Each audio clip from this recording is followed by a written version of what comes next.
Blessed Monday mga kapatid, purihin ang Panginoon.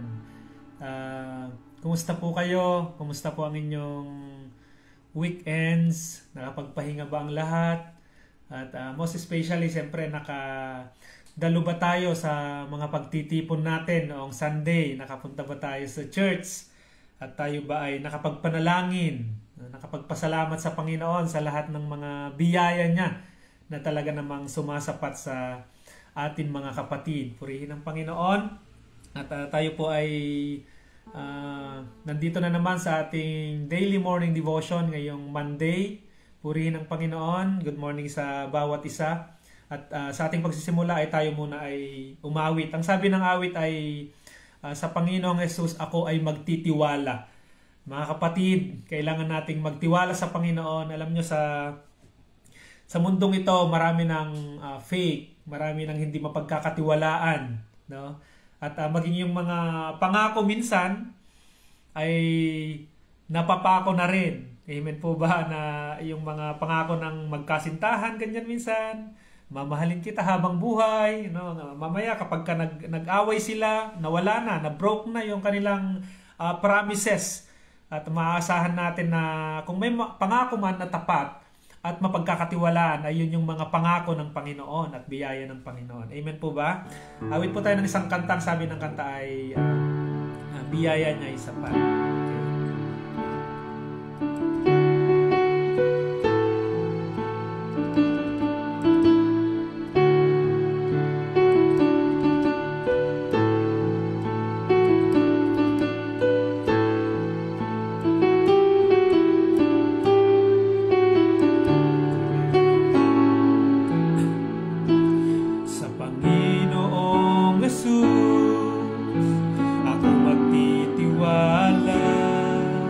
Sa biyaya niya tabang, buhay ko ay may kalinga.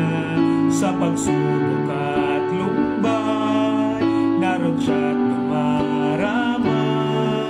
Ang Panginoon tapat kailanpaman. Minsan pa ngayon, sa Panginoong Jesus ako magtitiwala. Sa biyaya niya tabang, buhay ko ay may kalinga. Sa pagsubok at lumbay, naroon siya't dumaramay. Ang Panginoon tapat kailanpaman. Biyaya niya tapat, sa buhay ko'y sapat. Karapat-dapat ako ay niligtas. Pangako niya'y di nag-iba, di tulad ng iba. Ang Panginoon tapat kailanpaman. Kung ika'y nanlalamig, wala kang malapitan. Para bang sa'yo'y pinakasan, alalahanin mo sana, minamahal ka niya. Ang Panginoon tapat kailanpaman. Amen. Biyaya niya tabang, sa buhay ko'y sapat. Hindi man karapat-dapat ako ay niligtas. Pangako niya'y di nag-iba, di tulad ng iba. Ang Panginoon tapat kailanpaman. Ang Panginoon tapat kailanpaman.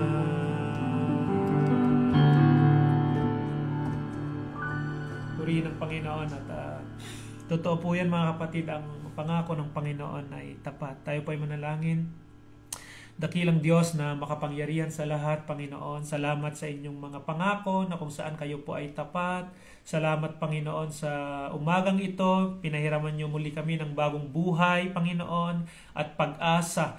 Dalangin ko, Panginoon, na tulungan niyo kami sa umagang ito, Panginoon. Pag-aralan namin ang inyong mga salita at maisabuhay namin ito, Panginoon. Purihin ka sa bawat nakikinig, nanonood ng live devotion na ito. Dalangin ko rin na pagpalain niyo sila, Panginoon. Ano man yung mga lakad nila sa araw na ito, ay ingatan niyo rin sila, Panginoon. At buksan niyo rin ang kanilang mga puso, ang kanilang mga isip sa pakikinig ng inyong mga salita upang matanggap rin nila ito, Panginoon, at may sabuhay at maitanim sa kanilang mga puso, Panginoon. Purihin ka, lahat ng papuri, pagdakila ay sa Panginoon. Maraming salamat sa Panginoon sa araw na ito. Blessed Monday, mga kapatid. Good morning kay Remily, ng aking pinsan, ading Mingming from San Miguel po yan. At kapatid na Willie Almela, na nanonood din ngayon. At siyempre ang aking supportive mother, Mamang Lani Sarmiento, sa Isabela, Philippines. Purihin ang Panginoon. Tayo po ay papatuloy sa pag-aaral ng Panginoon. Totoo nga naman na kung may pagkakatiwalaan tayo na pangako ay yun yung pangako ng ating pong Panginoon, sapagkat napakarami ng pangako ngayon na napapako talaga. Kaya sabi ng Panginoon, I will never leave you nor forsake you. Totoo yun, yung pangako ng Panginoon na yun, kailangan nating paniwalaan. Mga kapatid, na sa panahon ng pagsubok ay hindi tayo iniiwan ng Panginoon. Siya yung nagbibigay sa atin ng kalakasan.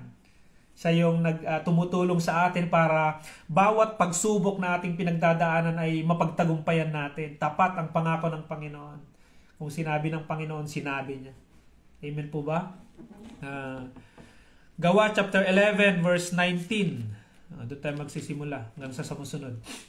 Gawa chapter 9. Gawa chapter 11 verse 19. Ang iglesia sa Antioquia. Ang mga mananampalataya ay nagkahiwa-hiwalay dahil sa pag-uusig na nagsimula ng patayin si Esteban. Kilala na natin si Esteban. Sa chapter 7 ay nabanggit na yan. Si Esteban na kung saan siya yung isang napili na tagapaglingkod. At ang description kay Esteban dyan ay isa siyang mabuting tao at talaga namang may pananampalataya sa ating Panginoon. Matapang siyang mangaral. Amen? At inusig siya ng mga taong hindi naniniwala sa kanya. May nakarating sa hindi naniniwala sa Panginoon, May nakarating sa Phoenicia, sa Chipre at sa Antioquia, saan man sila makarating, ipinapangaral nila ang salita, ngunit sa mga Hudyo lamang. Subalit may kasama silang ilang taga-Chipre at taga-Cyrene. Cyrene na pagdating sa Antioquia ay nangaral naman sa mga Grego ng mabuting balita tungkol sa Panginoong Jesus. Sumaka nila ang kapangyarihan ng Panginoon at maraming naniwala at nanalig sa Panginoon. Purihin ng Panginoon. Alam niyo ang sitwasyon noon ng iglesia dito ay nagkaroon sila ng pag-uusig. Kung baga, merong hindi magandang nangyayari doon sa kanilang mga buhay, pero nagpapatuloy pa rin sila na gumagawa ng kabutihan. At yung kabutihan na yan is to preach the Word of God. Ipinapangaral pa rin nila yung salita ng ating pong Panginoon. Amen po ba? Dumating ba yun sa buhay natin na kahit po meron tayong mga pinagdadaanan sa buhay ay nakagagawa ka pa rin ng mga bagay na nakalulugod sa ating Panginoon. Alam ko sa ating lahat ngayon may mga kanya-kanyang pinagdadaanan sa buhay. At sa tingin nyo ba, yun na yung mga makakapigil para tayo ay gumawa ng kabutihan? Mga kapatid, kapag ba merong gumawa sa atin ng hindi maganda, ay paano tayo magre-react? Minsan kasi kapag siniraan ka, sisiraan mo din yung nanira sa'yo. Pag ginawan ka ng hindi maganda, gagawan mo rin ng hindi maganda yung gumawa sa'yo noon. Wala kayong pinagkaiba. Naiinis ka dahil sa hindi magandang ginagawa niya, ginagawa mo rin, wala kayong pinagkaiba. Kaya ang maganda dito, mapakinggan natin tong salita ng Panginoon ngayon na sinasabi niya na kahit na, mga kapatid, dumaranas sila ng matinding sitwasyon, hindi maganda yung pangyayari diyan sa lugar na yan. no? Yung mga lingkod ng Panginoon ay inuusig sila, madaming mga kumokontra sa kanila, no? Pero nagpatuloy pa rin sila. Alam nyo yon, kahit na may mga hindi magandang pagsubok, ay nakakapagpatuloy ka pa rin sa iyong pananampalataya. Matindi itong mga mga Christian na ito, no? Good morning, Brother Philip. Yan, kadorm ko po yan, kakampani ko rin. Purihin ng Panginoon. Nasa tayo? Gawa chapter 11, verse 19. Nang mga mananampalataya ay nagkahiwalay-hiwalay dahil sa pag-uusig na nagsimula ng patayin si Esteban. No? May pag-uusig. Merong something na hindi magandang sitwasyon doon sa iglesia, no? Pero nagpapatuloy pa rin sila na magbahagi ng salita ng Diyos. Preach the word. Kaya kung titignan nyo minsan kahit yung mga pastor na may mga pinagdadaanan sa buhay, mga personal life nila, no? Kahit may ganun ay tuloy pa rin sa pangangaral ng salita ng Panginoon. Kasi ang pangangaral ng salita ng Panginoon, hindi makakapigil kung ano yung mga sitwasyon, whatever situation you are. Ang kagandahan nga niyan minsan, kapag meron tayong mga pagsubok na pinagdadaanan, ang term ko diyan mga ingredients. Pinapaganda, alam mo yung lagi bang binabanggit yun yung halo-halo, na kapag kayong halo-halo, kinudkod yung ice, tapos nilagay sa baso, kakainin mo na siya. Hindi masarap. O kaya linagyan mo lang ng gatas, may lasa pero hindi siya masarap. Na? Masarap lang yung halo-halo kapag marami siyang halo. Tama ba? Meron siyang, kamote, ganyan, saging. Amen po ba? At yung buhay natin, hindi siya maganda kapag walang mga pagsubok na yan na yung testimony natin, yung life testimony natin, ay hindi siya ganun kaganda kung walang kulay. Kaya ang ginagawa ng Panginoon, pinapahintulot niya na ikaw ay dumanas ng pagsubok para sa ganun maganda yung magiging testimony ng buhay mo. Amen? Kaya sabihin mo, welcome yung pagsubok. No? Bakit mo wini-welcome yan, yung mga pagsubok na yan? Dahil alam mo ng Panginoon, tutulungan ka niya at bibigyan ka niya ng kalakasan. Kaya itong mga kapatid na ito, bagaman mayroong pag-uusig sa kanila, nagkahiwa-hiwalay sila. Amen? Pero ang maganda, saan man sila magpunta, they preach the Word of God.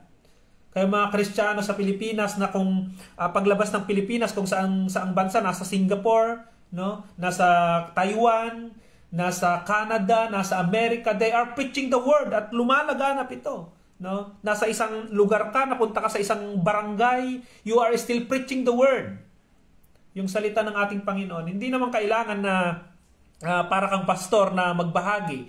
Kasi dito hindi naman itong mga pastor, itong mga kapatid na ito. Pero they are preaching the word. Marahil ay maraming ways ng pagbabahagi ng salita ng Panginoon. Pwedeng binabanggit mo, preach mo, or yung salita ng Panginoon, nakikita nila sa iyong buhay. Amen? Yung pinakamaganda sa lahat.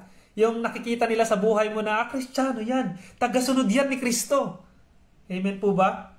Kaya mamaya mababanggit yan na ano yung tawag sa mga sumusunod kay Kristo. Anong tawag sa mga taong nandito.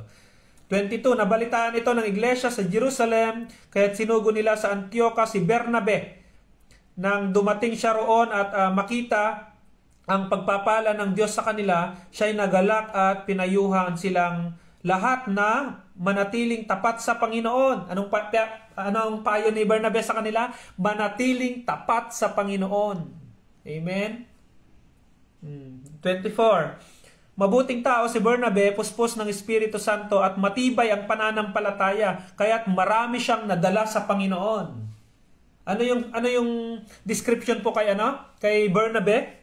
Si Bernabe ay mabuting tao, puspos ng Espiritu Santo, at matibay ang pananampalataya.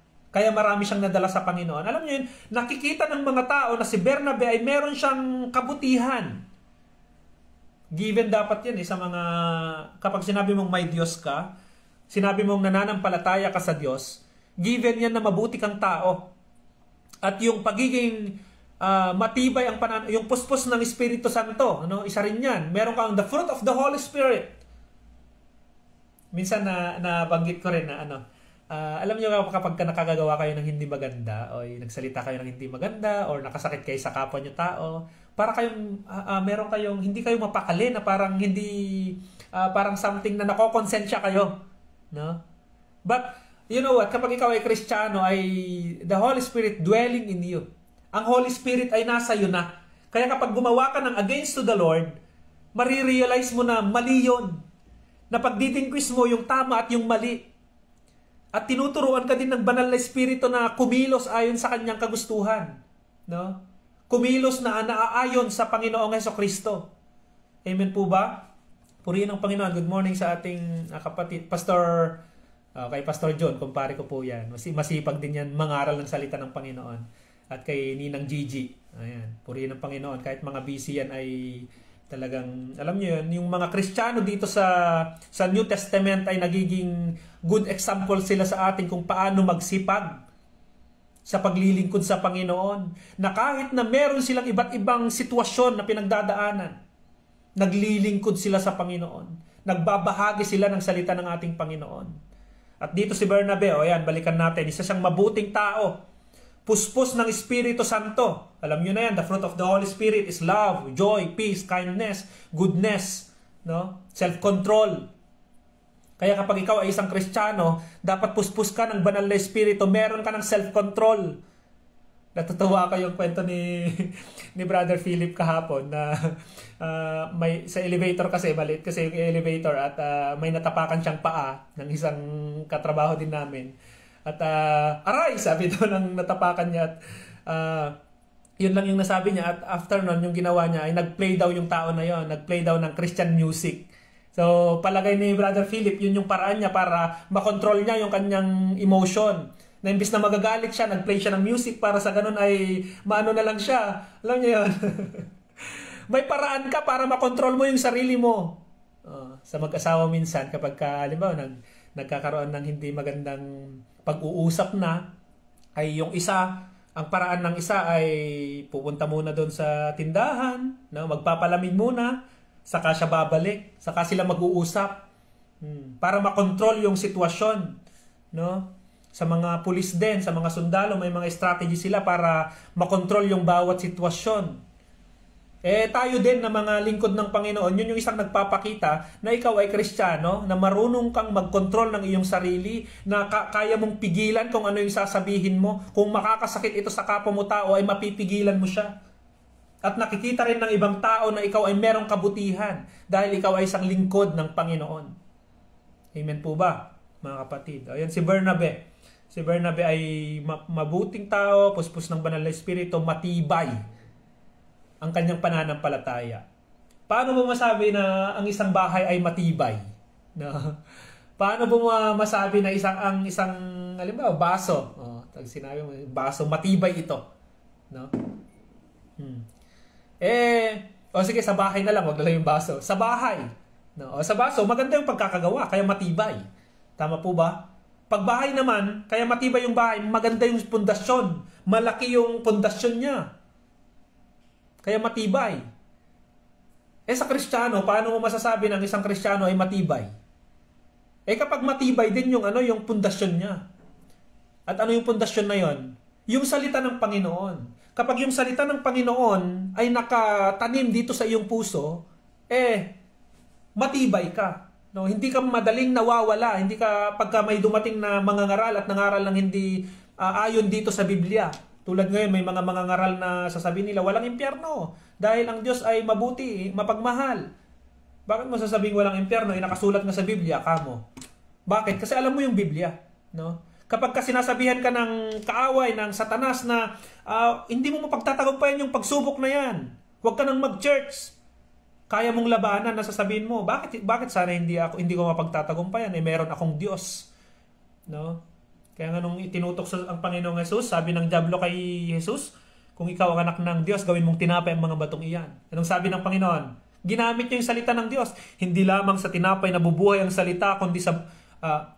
hindi lamang sa tinapay nabubuhay ang tao, kundi sa bawat salitang namumutawi sa bibig ng Diyos. Amen po ba? Meron kang meron kang mababanggit. Yung pundasyon mo, kapag merong dumating sa iyo na mga matitinding pagsubok, nagagamit mo yung salita ng Panginoon dahil meron kang pundasyon, matibay. Kahit na may pinagdadaanan kang yung iba kasi, may, sabi nga, nadulas lang sa daan Hindi na tumuloy mag-church. Ano ba yan? Kaya, Kumusta po yung pundasyon natin? Kumusta po yung buhay Kristiyano natin? Yung pananampalataya natin, mga kapatid? Matibay ba or ano pa lang? Ang nagagawa pa lang ay yung pundasyon, yung pinaka-ilalim pa lang, yung beam pa lang sa baba. Diba? Kung dalawang istorya na bahay, yung beam sa baba pa lang nagagawa ba? No? Salamat sa Panginoon dahil kung ganoon, may mga pastor ngayon na nagla-live, may mga kapatiran ngayon na nagsishare ng Word of God. Meron tong Bible na pwede nating basahin para sa ganoon ay talagang ito yung mga magpapatibay sa ating pananampalataya. Amen po ba? At minsan nagagamit din yung mga pagsubok natin sa buhay na kung saan ay mga nagpapatunay ng Panginoon ay buhay at totoo. Dahil alam ko sa inyo, marami na kayong mga testimonies na kung saan ay ang Panginoon ay kumilos sa inyong buhay, naging mabuti siya sa inyong buhay. Personal testimonies nyo yan. Patuloy tayo. Purihin ng Panginoon. Nang dumating siya roon at makita ng mga mananampalataya ng Diyos sa kanila ay 25 na tayo. Gawa chapter 11 verse 25 na lang. Nagpunta si Bernabe sa Tarso upang hanapin si Saulo at nang kanyang matagpuan ay sinama sa Antioquia isang taong singkad. Silang nanatili roon kasama ng iglesia at nagturo sa maraming tao. At doon sa Antioquia, unang tinawag na Kristiyano ang mga alagad. Amen po ba? Good morning, Sister Shirley. Unang Kristiyano. Alam mo yung tawag sa mga alagad noon? Pinakauna, ito, di ba, naghiwa-hiwala yung mga Kristyan. Amen. Tapos, habang nangangaral sila ng salita ng Panginoon, tinawag sila ng mga tao, yung mga hindi mananampalataya, yung mga tao sa paligid nila. Alam niyo ang tawag sa kanila? Kristiyano. Tinawag silang Kristiyano. Hindi sila yung nagsabi na, we are Christians. Nakita yun ng mga tao na they are Christian. Why? Bakit nila nasabi? Wala naman silang church. On that time na nakapaskil na kung ano man yung pangalan ng church na yan, nakita, sinabi ng mga tao na, Kristiyano yan. Na-try nyo na minsan yan, yung hindi ka naman nagpapakilala pero sinabihan ka na, uy, Kristiyano ka, uy, Christian ka rin. Dito sa Taiwan, madalas yan kapag ka, di ba, nagpe-play ng music o kaya yung pananalita niya maganda, tatanungin mo, uy, Kristiyano ka? Ay, oo, sister.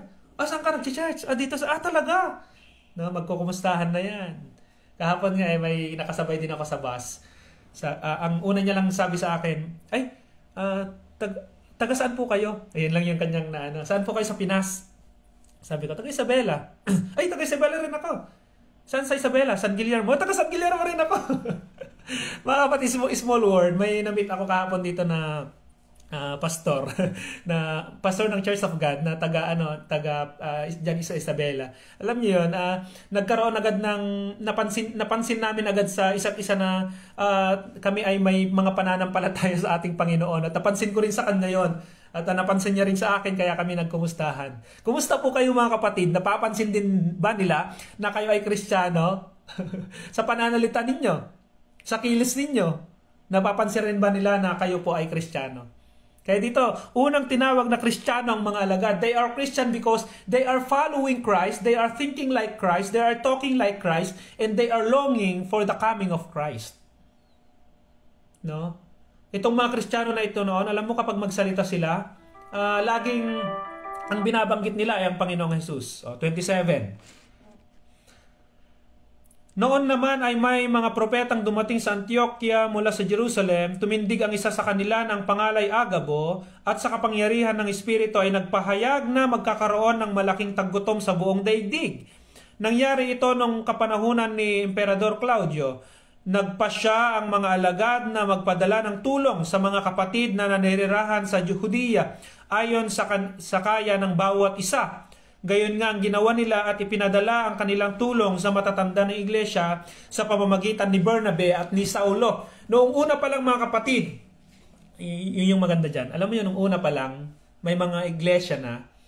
At kapag ka yung isang church, nakita niya na merong pangangailangan doon sa kabilang church or kung sino man ang pwedeng tulungan, kusa silang nagpapadala ng tulong. Wala nang solicitation letter. No? Pag nabalitaan ng mga kapatid, uy, may pangangailangan yung mga kapatid natin doon, kailangan nating tulungan, tulong na agad. Amen po ba? Nagpadala na sila agad ng tulong.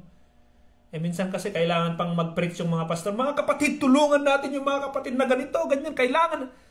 Kailangan pa ng matinding pangangaral sa pagtulong Conviction. Minsan meron pang yung offertory challenge. Magandang bagay naman yun. Pero yung i-challenge mo yung pero magandang naman yan. Sa church naman, yung offertory challenge ay pagpapaalala para sa ganun ay yung pagbibigay natin na ganyan. Pero meron din yung iba na kailangan mo talaga, alam mo yung sa church na yung kwento na sinong magbibigay ng kisame? Walang tumatayo. Sinong magdo-donate ng upuan? Walang tumatayo. Kaya ang ginawa daw ng pastor, naglagay siya ng kuryente doon sa mga upuan.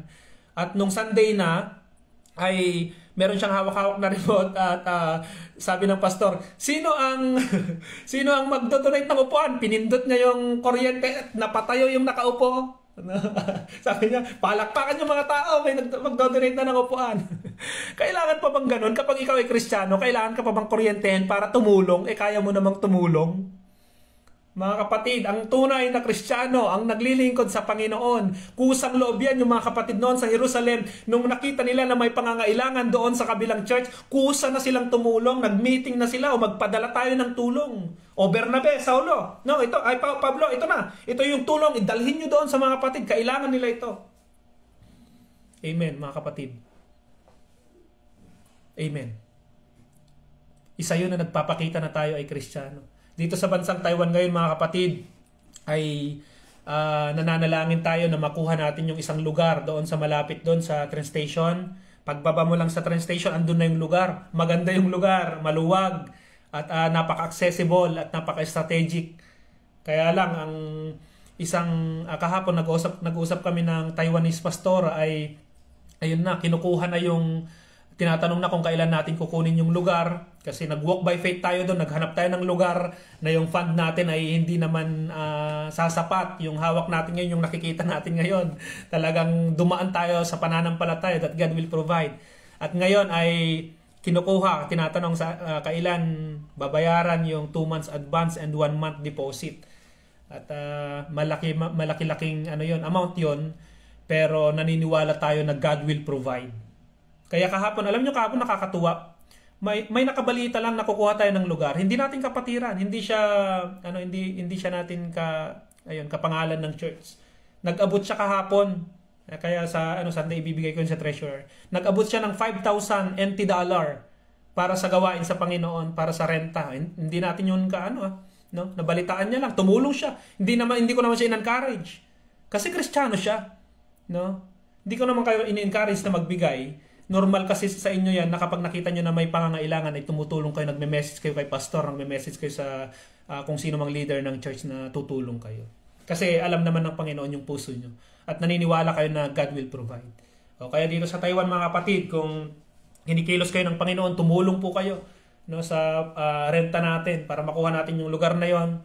At the same time, pag makapunta dito yung mga kapatiran sa Pilipinas, praying, maraming mga kapatiran sa Pilipinas makapasyal dito sa bansang Taiwan at meron silang tutuluyan na church. At yun yung kukunin natin na lugar ay yun yung pinakaunang Church of Christ dito sa bansang Taiwan. Amen po. Kahapon, pinasyalan namin yan with the 4 boys, yung 4 na kasama kong boys dyan, na nag-Napoli pa nga kami. Purihin ang Panginoon. Kung wala tayong maibigay financial, ipanalangin natin, mga kapatid. Mag-pray tayo, tulungan natin yung kung ano man, whatever na pwede nating mai-contribute sa gawain sa Panginoon. Pananalangin man yan, pagpapalakas sa pastor. Minsan may nagme-message sa akin, Pastor, magpalakas po kayo, tulungan kayo ng Panginoon. Ang laking tulong nun, no? Kapon may tumawag din sa akin na may tinawagan na pala akong pastor at yun din yung sabi niya sa akin. Pastor, kukuha na pala kayo ng church na rerentahan. I-donate ko na sa inyo yung electric drums namin. Pumunta ako sa isang church, hindi rin natin kapangalan, no? Pero Kristiyano sila. Sabi niya, ay Pastor, i-donate ko sa inyo yung electric guitar namin. Hindi ito, kunin mo na anytime. Meron na agad no? Sabi ko, mas matindi pa yung nila, paniniwala nilang, sabi niya, oo Pastor, makukuha niyo yung lugar na yon. Mga kapatid, kung sila ay nananampalataya, manampalataya na rin tayo, sabay-sabay na to. Damay-damay na to, panampalatayahan na natin na magkakaroon ng Church of Christ Taiwan. At naniniwala ako someday, papasyal kayo dito. Yung mga walang passport dyan, mag-passport na kayo. Pumasyal kayo dito. Mga kapatid naman dito sa bansang Taiwan, mga kapatid, tulungan nyo po yung inyong batang pastor. Magtulungan po tayo. Ipag-pray natin at kung ano yung pwede nating maitulong ay magtulungan tayo. Tulad ng mga kapatid doon sa New Testament, ganun yung kanilang ginagawa. Nagtutulungan sila at kapag kailangan may tulungan, kusa silang nagtutulungan. Si Bernabe, ang isang nagpapalakas ng loob.